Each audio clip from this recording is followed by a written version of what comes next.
Good morning class 8 ए।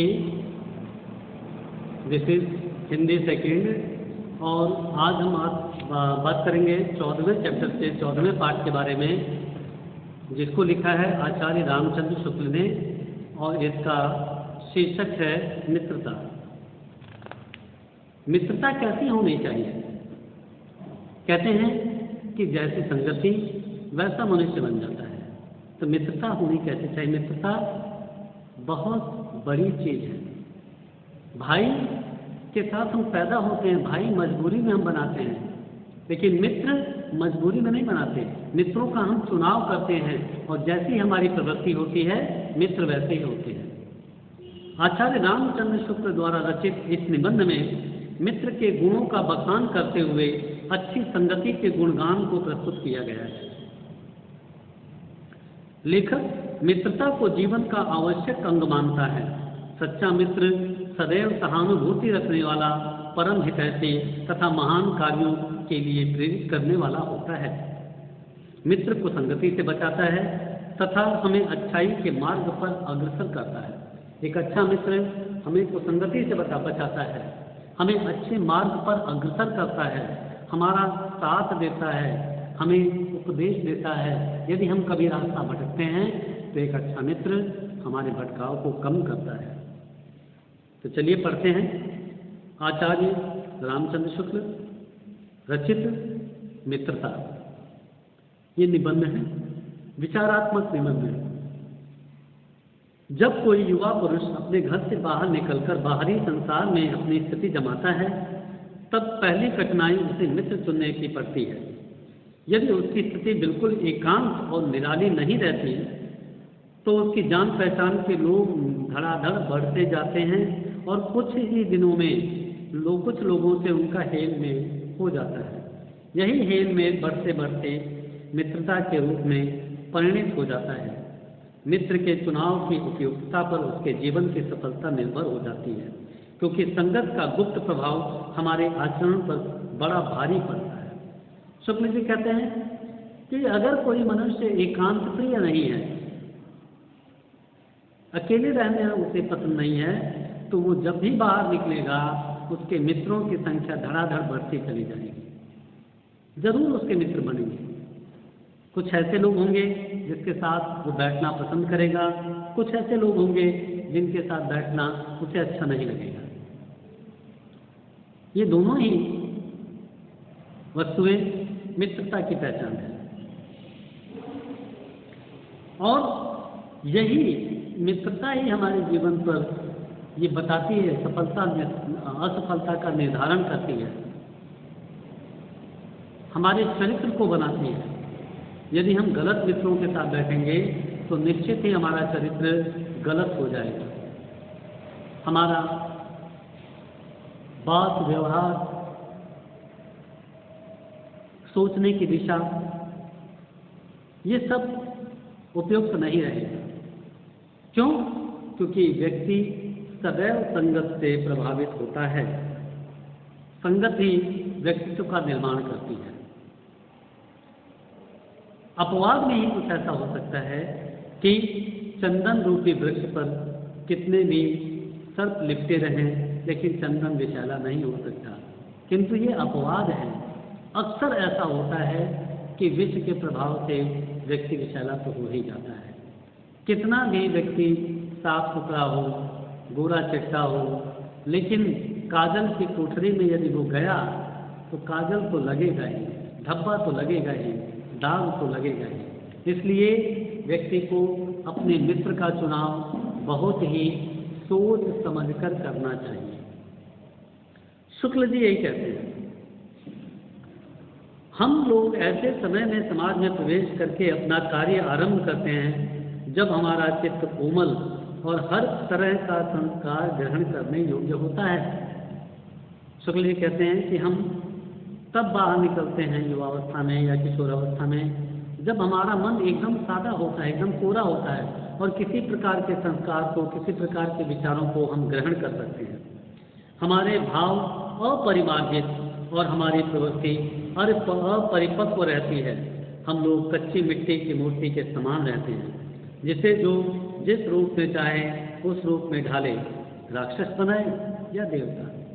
बिल्कुल सही बात है। जब हम मित्रों के संपर्क में आते हैं, जब घर से बाहर निकलते हैं, किशोरावस्था की दहलीज पर आकर के घर की ड्योढ़ी को लागते हैं, तो हमारा मन एकदम कोरा होता है। हम किसी भी विचार को अपनाने के लिए एकदम आतुर होते हैं। हम विवेक से काम नहीं ले पाते। उस समय यदि हमारी मित्रता खराब लोगों के साथ हो गई, तो इस बात की पूरी संभावना है कि वो हमारे गुणों को अवगुण में बदल दे और व्यक्तित्व को राक्षस बना दे। अगर अच्छे लोगों के साथ बैठेंगे तो देवत्व आएगा, शुभता आएगी, अच्छे विचार आएंगे, और अगर गलत लोगों के साथ बैठेंगे तो असुरता के भाव, असुरत्व आएगा, असुरता की भावना आएगी, गलत विचार आएंगे, व्यक्तित्व गलत हो जाएगा। वो चाहे राक्षस बनाए या देवता।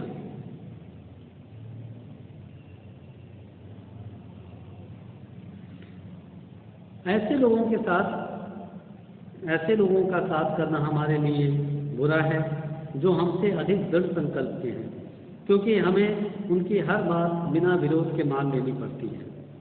ऐसे लोगों का साथ करना और भी बुरा है जो हमारी बात ही को ऊपर रखते हैं, क्योंकि ऐसी दशा में न तो हमारे ऊपर कोई नियंत्रण रहता है, न हमारे लिए कोई सहारा।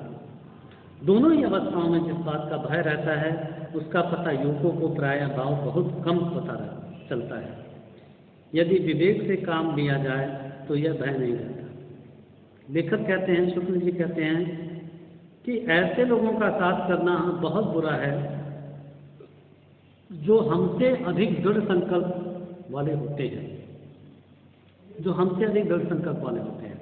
ऐसे लोगों का साथ करना बुरा है, और ऐसे लोगों का साथ करना और बुरा है जो हमारी हर बात को बिना सोचे समझे मान लेते हैं, अपनी बात रखते नहीं, तर्क वितर्क करते नहीं, हमारी बात को क्यों मान रहे हैं ये वो बताते ही नहीं। ऐसे लोगों का साथ करना तो क्यों? क्योंकि हमें हमारी क्षमताओं का वास्तविक ज्ञान नहीं हो पाता। हम अंधेरे में रहते हैं, लगता है हम बहुत बड़े विद्वान हैं, लगता है हम सब कुछ जानते हैं, जबकि ऐसा उचित नहीं है।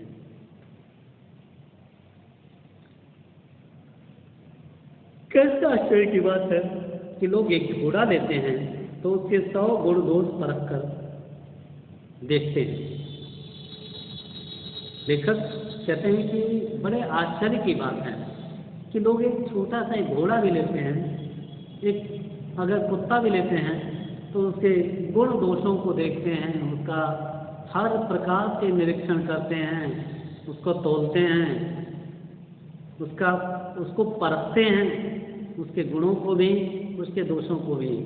लेकिन एक मित्र बनाते समय हम ऐसे गुणों दोषों को नहीं देखते।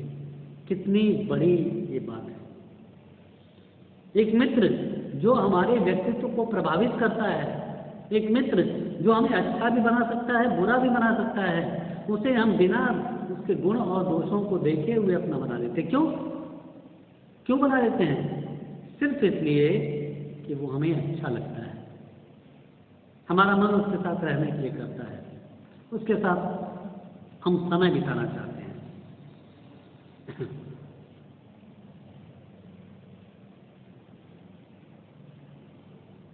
उनमें वे सब बातें अच्छी मानकर अपना पूर्ण विश्वास जमा देते हैं। अच्छे मित्र के लिए हंसमुख चेहरा, बातचीत का ढंग, थोड़ी चतुराई या साहस, ये ही 2-4 बात किसी में देखकर लोग चटपट उसे अपना बना लेते हैं।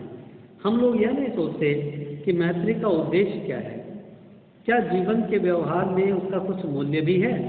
यह बात हमें नहीं सोचती। लेखक कहते हैं कि वो ये नहीं समझ पाते कि जीवन व्यवहार में उनका कुछ मूल्य भी है या नहीं, उनका कुछ फायदा भी करेंगे या नहीं। बस एक व्यक्ति ने अच्छा चेहरा देखा, हंसमुख मुख देखा, अच्छी बातें करने वाला देखा, ये देखा कि वो थोड़ा सा साहसी है, थोड़ा सा होशियार है, बस उसे तुरंत अपना मित्र बना लिया। लेकिन वो ये नहीं देखते कि ऐसी मित्रता कितनी कामयाब है, ऐसा मित्र आपका कुछ भला कर सकता है या नहीं। कहीं ऐसा मित्र और भी आपको बुरा बना दे। यह बात हमें नहीं सोचती कि यह ऐसा साधन है जिससे आत्मविश्वास का कार्य बहुत सुगम हो जाता है। एक प्राचीन विद्वान का वचन है, विश्वास पात्र मित्र से बड़ी भारी रक्षा रहती है। जिसे ऐसा मित्र न मिल जाए उसे समझना चाहिए कि खजाना मिल गया। बिल्कुल सही बात है।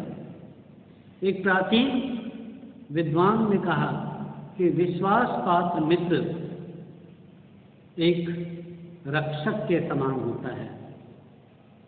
ऐसा रक्षक जिससे हमारी रक्षा हो सकती है, जिससे हम अपना बचाव कर सकते हैं।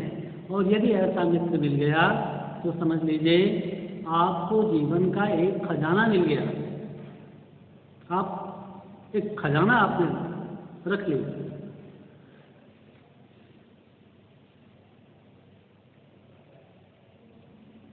विश्वास पात्र मित्र जीवन की एक औषधि है, यानी विश्वास पात्र मित्र एक दवाई के समान है, अमृत के समान है, जो हमारी रक्षा करता है।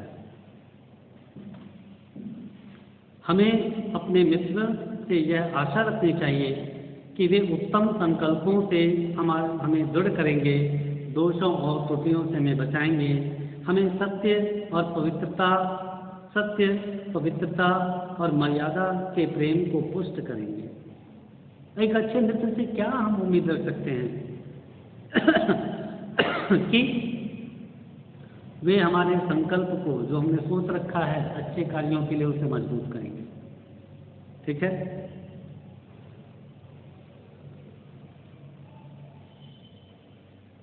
चलिए ये हम आपको कल पढ़ाएंगे।